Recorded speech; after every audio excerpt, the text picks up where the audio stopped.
In the business context, negotiation is an all-important approach.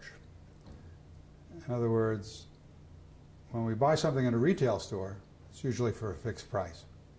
But when we're making a deal in a business context, the terms are negotiable. Therefore, one should understand the process of negotiation, and one should practice one's negotiating skills so that when it is in your interest, you know how to make a deal. Let's give a few examples of where negotiations are common in the business context. We may have a situation where two people have conflicting goals. We may have a situation where two departments within an organization have conflicting goals. Therefore, these conflicts have to be resolved through negotiation. We may have a situation in a business organization where there are scarce resources. Therefore, the resources are going to be allocated according to who makes the most persuasive argument for obtaining those resources. That argument is usually made in the process of negotiation. Another very typical situation is where there are conflicting priorities. In other words, we each have our goals, things we have to accomplish. However, the question is, which has the highest priority? That's going to get the greatest amount of attention. So therefore, the issue of what the priorities are need to be resolved through negotiation. The particular type of negotiation that we're going to discuss is negotiating different types of situations in an organizational context. And to gain a better understanding of negotiation, I will present various negotiating techniques that are useful in an organizational context. The first idea that I'd like to present is the idea of having a goal. In other words, when you begin a negotiation in your mind, you need to have a goal where you want to end up. And this will help keep things on track once you get into the negotiating posture. The idea of having a goal might imply various objective criteria for you to know if you have succeeded in a negotiation. So plan on what it is you hope to accomplish, and then keep that in mind while you're negotiating. You're not going to agree to a final solution until you have accomplished your goal. Another important concept in negotiation in an organizational context is being willing to compromise. It's very uncommon for you to get your complete way as the outcome of a negotiation, because the other side has their goals and objectives, just like you have your goals and objectives. Being willing to compromise will make it much easier to come out with a solution that both sides can accept. A negotiation begins with a positive overture to the other side. Your initial negotiating position is probably not going to be very reflective of your eventual agreement. So the other side realizes that your overture isn't going to be definitive. On the other hand, it should be positive and set the right tone for the ongoing discussion. One way to make sure that negotiations stay on track is to address problems and not personalities. If you start to get involved with personalities in a negotiation, these personality conflicts may block progress. On the other hand, if you deal with the problems at hand and try to come up with the solutions to the problems that both sides can agree upon, you're going to be able to make better progress. During a negotiation, one should maintain a rational, objective frame of mind. As I said, getting involved with personalities and personality conflicts are going to tend to block your progress. On the other hand, thinking through the problem in a rational way will facilitate your progress. One typical milestone in a negotiation is when the other side makes a concession. So we recognize that once a concession is made by the other side, we can then continue to make progress in the negotiation. And therefore, you should be willing to make concessions yourself in order for the negotiation to progress.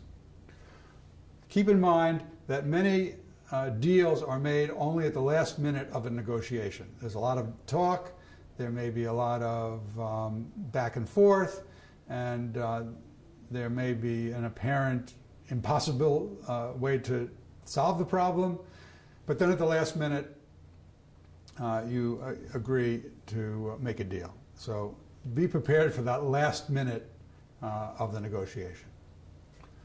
There are three possible outcomes to a negotiation. We say there's a win-lose, a win-win, and lose-lose possibility. Clearly, the win-win outcome is preferable. If both sides have made concessions, both sides can claim that they've gotten what they want, then both sides feel like they have won, and the negotiation can be deemed successful. The win-lose situation, or the zero-sum game as it's sometimes called, implies that there's going to be a winner and a loser. Well, certainly the winner will be pleased, but the loser will be very unhappy. That might ultimately be the wrong way to end a negotiation. Sometimes negotiations become self-destructive. Neither side will make any concessions, or there's so much stalling that important deadlines are missed, and the negotiation eventually concludes with no results. This might be considered a lose-lose situation, where due to the unwillingness of the parties to agree, nobody has won. We will see the negotiation of two managers over a situation involving the allocation of scarce resources. Anthony Valdez is a manager of a production unit. His team has been working overtime for the past 3 months and are stretched out. The project still has a long way to go. Therefore, a second production unit under the order of Lauren Foster has been brought in to assist. Lauren has heard through the grapevine that her unit will be required to do all of the overtime. She thinks that this will hurt the unit's ability to do its other required work. She will seek to share the overtime with Anthony's unit. Anthony believes that his people have been pushed to the limit. They are tired and are complaining about the loss of vacation time due to the overtime that they have been doing. Anthony believes that the production unit should assume all of the overtime from now on. How you doing, Lauren? I'm fine. How are you, Anthony? I'm doing great. I understand that your unit was assigned to help us out on this project. Yes, for the last 2 months we're going to be helping you with this project. Well, you know, the company thinks this project is very important. We've been working on it. Well, my unit has been working on it for the last 3 months. You know, I think that we should take this opportunity, since we have it, to settle any issues that we might have, so that we could accomplish this job that we have right now as smooth as possible. And, you know, I think our employees would be satisfied if we finish it as soon as possible, very smoothly. Okay, yes, I agree. This project is very important. I think we should get this done as quickly as we can. I mean, we have 2 months to get this done. I think we need to get this done proficiently. Yep. It is very important. Yes, you have been working on it for 3 months. And I hope that my workers and I can help you achieve our goals and within these 2 months. So however I can help you, I'm ready to hear it. Okay, well, one issue I have, you know, I think is the only issue I have, is the overtime issue. Okay. My employees have been working for 3 months, overtime, no vacation. They're all exhausted, basically. And I'm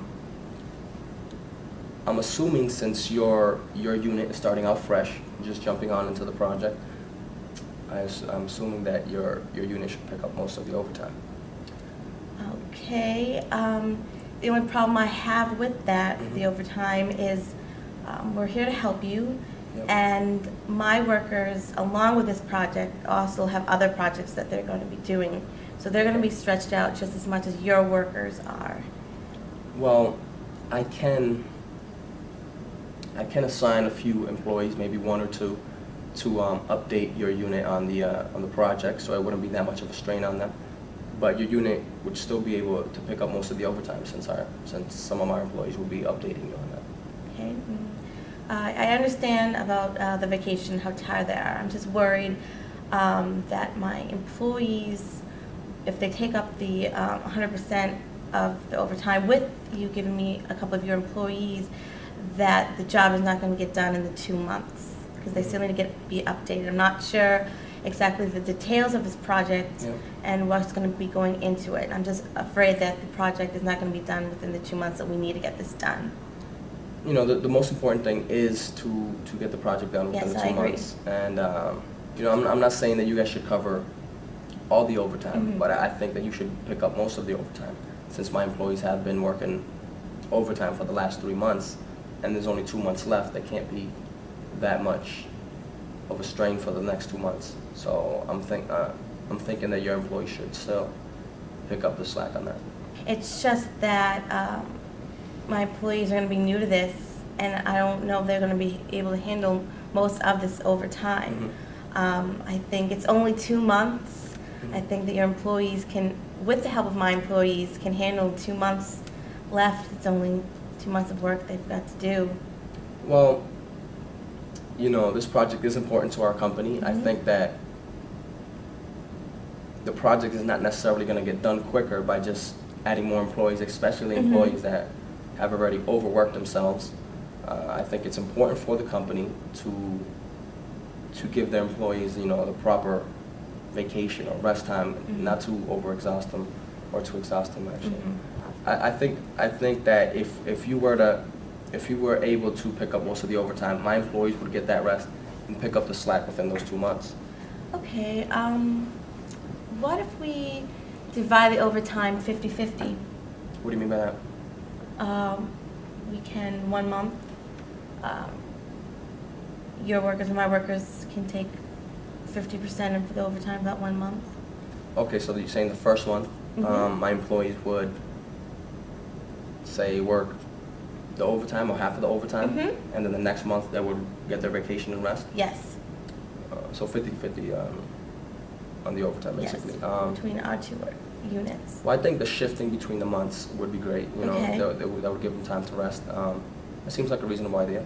Okay. I'm going to agree with that. And yeah, I think I'm looking forward to working with you. And nice talking to you.